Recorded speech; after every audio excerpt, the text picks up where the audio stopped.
Olá, caro cursista! É um prazer me reencontrar com você aqui em mais uma das nossas unidades de aprendizagem do nosso curso Interpretação Bíblica para Educadores Cristãos. E agora nós vamos falar sobre princípios fundamentais de interpretação bíblica. Esse é um ponto muito importante do nosso curso, ok? Porque você vai agora ser confrontado, no melhor sentido da palavra, com esses princípios. Depois nós vamos avançar, vamos evoluir para uma definição do que é educação cristã. Então perceba que a proposta geral do curso é o quê? Que os princípios hermenêuticos sejam usados no trabalho do educador cristão. Okay? Que o educador cristão se aproprie desses princípios que nós vamos comentar aqui nesta unidade número 5. Tá? Então perceba, naturalmente você, para aplicá-los, para usá-los, precisa conhecê-los. Né? Isso é óbvio, e a gente vai destacar quais são esses princípios para que então você possa levar isso para a educação cristã. Para fazer isso também você precisa ter um conceito muito claro do que é educação cristã. Né? Afinal de contas, como ela é, como ela opera, né? E a sua base conceitual, para que você possa então, entendendo isso, desenvolver bem o seu trabalho. Essa unidade é um pouquinho grande, a gente vai precisar correr um pouquinho, sem atropelar, é claro, mas fazendo com cuidado, mas é bastante conteúdo. Então a gente começa falando da regra de ouro da hermenêutica. Então você observa que a Bíblia, ela é uma, digamos assim, ela é uma unidade composta. Então, embora escrita por 40 autores diferentes, ela é uma unidade composta onde o seu conjunto é harmonioso, seus 66 livros no Antigo e no Novo Testamento são, portanto, complementares. O que isso tudo quer dizer? Né? A Bíblia, ela interpreta a si mesma. Essa é a regra áurea da hermenêutica, da qual derivam as outras regras. Tá? Então você vai perceber, por exemplo, que a lei do contexto, ela depende, tá, desta regra de ouro da hermenêutica. Você não pode pensar em contexto bíblico se você olha para a Bíblia como um retalho de textos que não tem conexão entre si. Isso você vai ter, a meu ver, no meu entendimento, você vai ter problemas interpretativos muito sérios. Aí justamente a lei seguinte, você já pode visualizar aí na tela, é a lei do contexto, né? Onde o texto deve ser considerado dentro de um todo, o que vem antes e o que vem depois. E aí uma pergunta que você precisa fazer ao utilizar a lei do contexto: quais os fatores precedentes e procedentes do texto em análise? E lembrando que você tem vários tipos de contextos. O contexto ele pode ser imediato, ele pode ser remoto, ele pode ser referencial, ou seja, que trabalha com as referências bíblicas, ele pode ser histórico, ele pode ser cultural, ou ele pode ser linguístico. Alguns hermeneutas, exegetas, destacam outros contextos também possíveis, mas aqui eu estou colocando esses 6 que considero serem os principais e sem os quais você não pode trabalhar na interpretação bíblica. A lei do uso é uma outra lei muito importante, e ela diz o seguinte: o conteúdo em análise deve ser considerado na forma como é usado em outras passagens bíblicas. Esse conteúdo pode ser um fato histórico da Bíblia, uma doutrina, um personagem. Então, em outras palavras, como é que determinado conceito é usado no texto A e como é que ele é usado no texto B e como é que ele é usado no texto C. Então, fazendo essa comparação, você consegue chegar ao sentido, ao significado daquilo ali, ok? A lei da dupla referência é uma outra lei muito importante, inclusive a gente gosta muito de falar sobre ela na disciplina de escatologia, né? Ela diz respeito às profecias da Bíblia. Uma profecia de teor preditivo pode ter um cumprimento extensivo. Então, perceba que é uma lei hermenêutica que se aplica a textos proféticos de caráter preditivo. Então, uma profecia, nesta categoria, ela pode ter um cumprimento extensivo. Ela pode encontrar um cumprimento imediato, ou seja, na época do profeta, e um cumprimento em outros momentos da história. Um exemplo que nós colocamos aí na tela é o de Joel 2, mas há outros vários, como, por exemplo, a profecia de Isaías, que fala da virgem concebendo. Então, se você faz uma análise exegética do texto, você percebe que aquilo ali era um sinal para o rei da época do profeta Isaías. Mas a profecia também encontra cumprimento ao longo da história, inclusive, na verdade, ela vai, digamos assim, ela vai se repetir, neste caso, sendo mais específica, ela vai se repetir no nascimento virginal do Senhor Jesus. Avançando um pouco mais, você começa a ter agora algumas, digamos assim, ou por que não dizer, são alguns cuidados hermenêuticos, princípios hermenêuticos que você precisa observar. Perceba o seguinte: quando a gente fala princípio hermenêutico, nós estamos falando de regras hermenêuticas. Então isso aqui não é optativo, você precisa considerar isso para entender corretamente a passagem bíblica, tá? Se você tira isso, né, o entendimento ou a interpretação da passagem fica comprometido. Veja, a primeira regra que a gente coloca é a palavra no todo da frase. As palavras podem ter sentidos diferentes dependendo do emprego na frase. E aí você tem o caso da palavra fé, que em Romanos 14, 23 aparece como convicção. Em Gálatas 1, 23 é uma alusão ao Evangelho, aparece como doutrina. Uma outra regra muito importante, a palavra em seu sentido ordinário, ou seja, o significado que as palavras tinham, tal como elas eram usadas na época em que foram registradas ali pelo autor bíblico.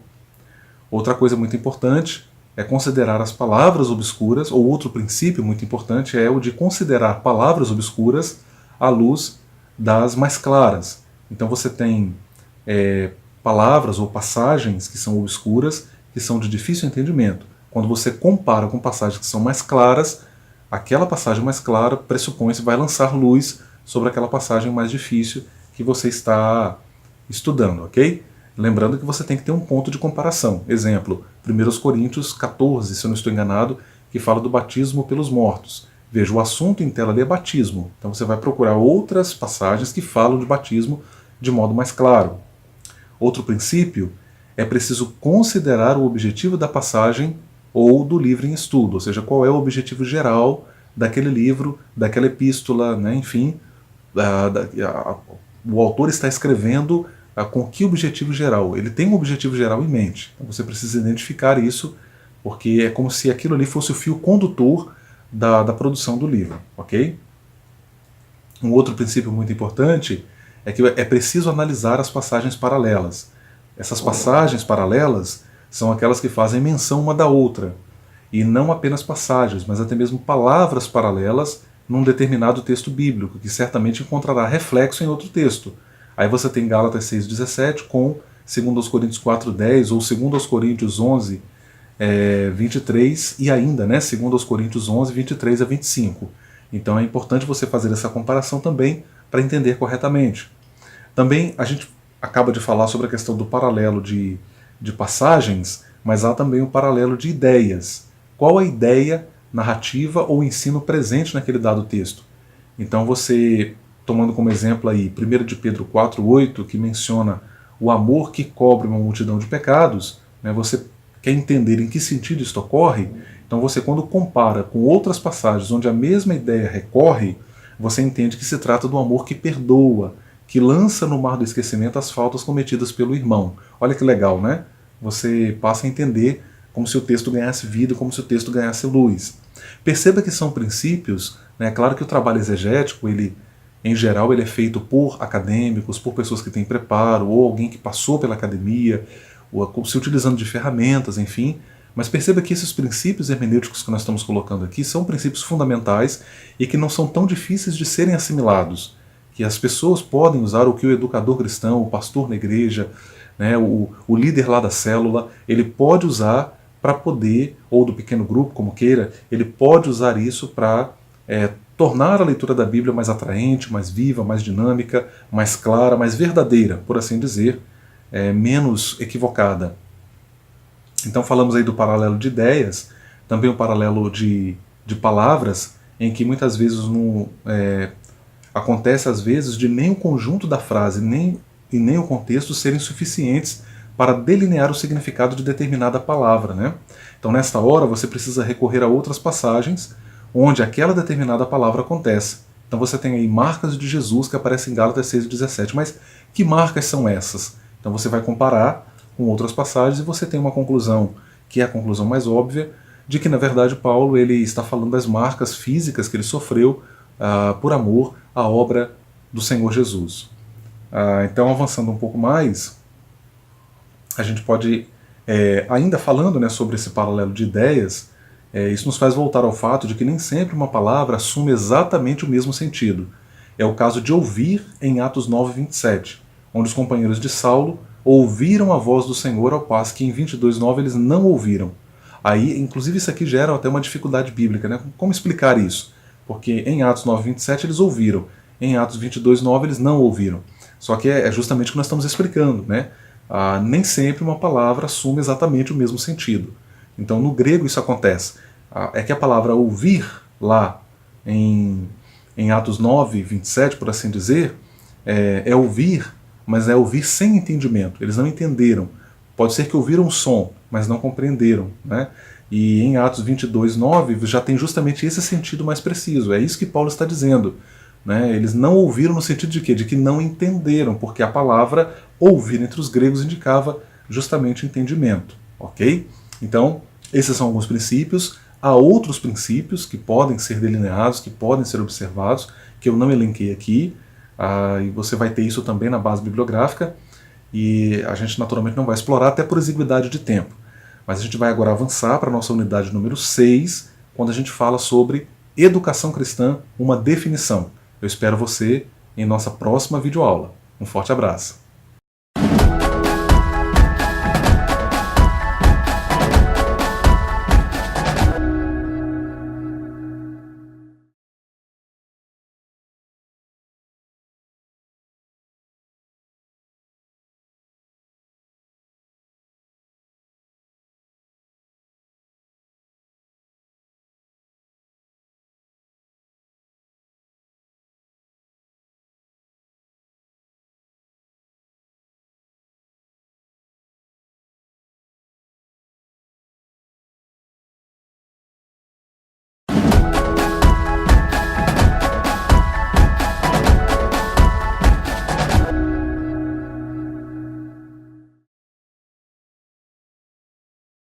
Muito bem, pessoal, chegamos aí à nossa unidade número 6, Educação Cristã, uma definição.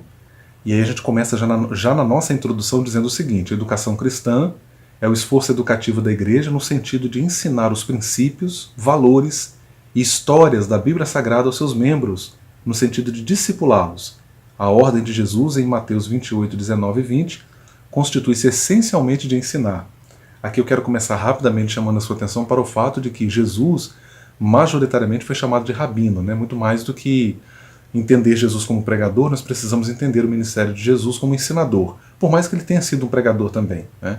Então o ensino ele tem um papel fundamental na história da igreja, a educação ela tem um papel fundamental na história do protestantismo, para falar aqui de modo mais restrito, de modo mais pontual. Inclusive as maiores universidades do mundo foram fundadas por cristãos protestantes, o que por si só já é um indicativo da importância que se dá à questão da educação no contexto cristão, ok?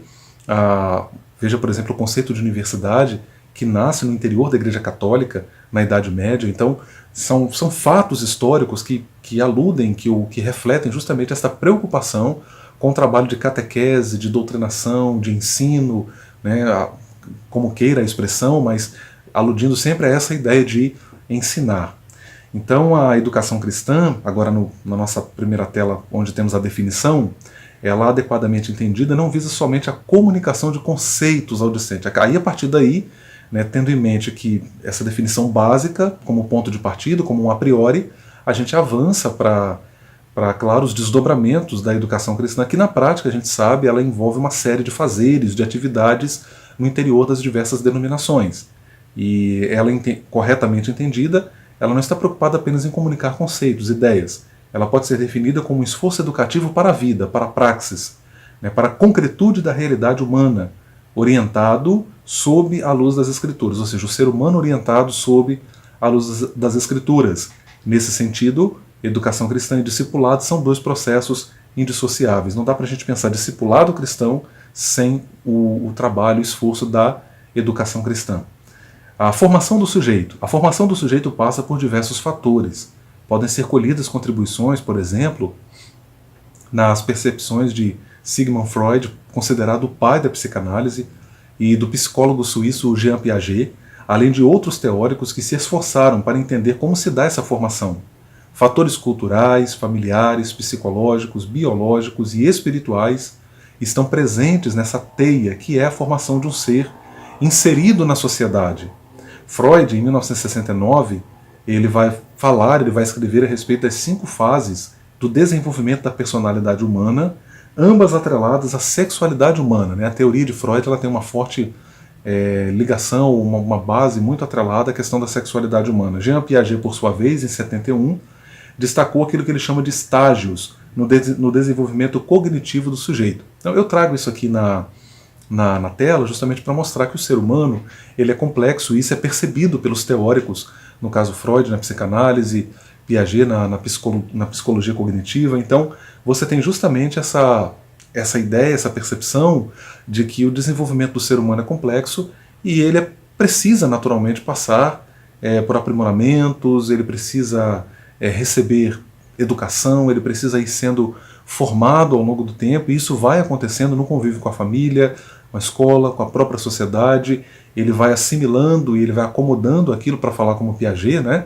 E ele vai acomodando a criança. Piaget percebe que esse processo se dá na criança, na verdade.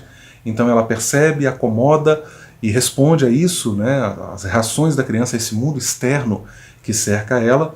E o educador cristão ele precisa estar atento a tudo isso, né?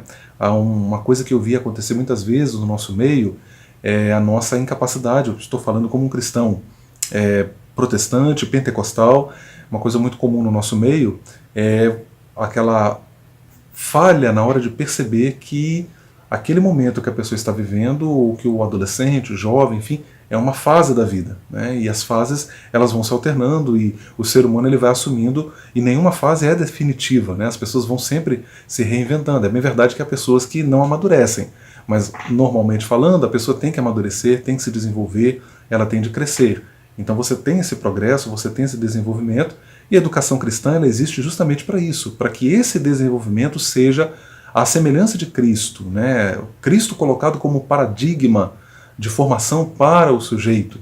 E não que isso vai ensimesmar o trabalho da educação cristã, de modo que o educador cristão não dialogue com as diferentes ciências que existem, que elaboram, onde os teóricos se debruçam e trabalham em torno da questão do desenvolvimento humano. Mas é claro que na educação cristã o paradigma maior é a pessoa de Cristo Jesus. Contribuições da educação cristã para a constituição do caráter, né? Nós falávamos justamente sobre isso agora, e nós vamos agora aqui colocar a cereja no bolo lendo esta tela. A educação cristã, por estar alicerçada nas Sagradas Escrituras, a tem como um manual ético pelo qual o cristão procura orientar sua vida. Desse modo, um dos maiores esforços da prática educativa cristã é justamente transpor esses ensinamentos para a vida do indivíduo. Isso gera praxis, uma praxis cristã. Em outras palavras, uma praxis que é cristã. A partir da assimilação de conteúdos oferecidos por esta modalidade de educação, o sujeito é desafiado constantemente a interagir com a realidade à sua volta, exercitando o que aprendeu. De outra maneira, este ensino perde o seu sentido. Para pegar emprestado um conceito piagetiano, ainda que direcionado às crianças exclusivamente, né, já que Piaget trabalha com crianças, o indivíduo não deve apenas copiar, mas se transformar. Deve pensar e não apenas reproduzir de forma mecânica. Isso se vê claramente na atividade educadora cristã que discipula, ou seja, não se trata de uma observância cega de princípios cristãos bíblicos, mas de fato de um amadurecimento intelectual que recebe Jesus como Senhor e Salvador de sua vida. Na nossa conclusão, a sociedade brasileira, inserida no contexto da pós-modernidade, não fica de fora dessa efervescência religiosa e emocional típica da pós-modernidade. Estou chamando a atenção para um fato aqui. Entender o fenômeno religioso é fundamental para a construção da identidade do ser humano. O sujeito constrói suas próprias crenças que irão redundar na concretude da vida, do cotidiano. Por isso, a importância de uma cosmovisão alicerçada numa perspectiva que seja bíblica cristã. Tá? E isso, claro, por se compreender que a perspectiva cristã será uma influência benéfica.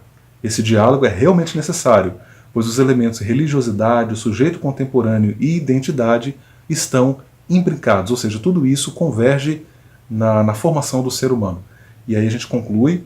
Na nossa próxima unidade, a unidade número 7, nós vamos falar então sobre as instâncias, né, da educação cristã, ou seja, os lugares, os ambientes ou as formas como a educação cristã ela ganha vida. Ok? Te espero então na nossa próxima unidade de aprendizagem.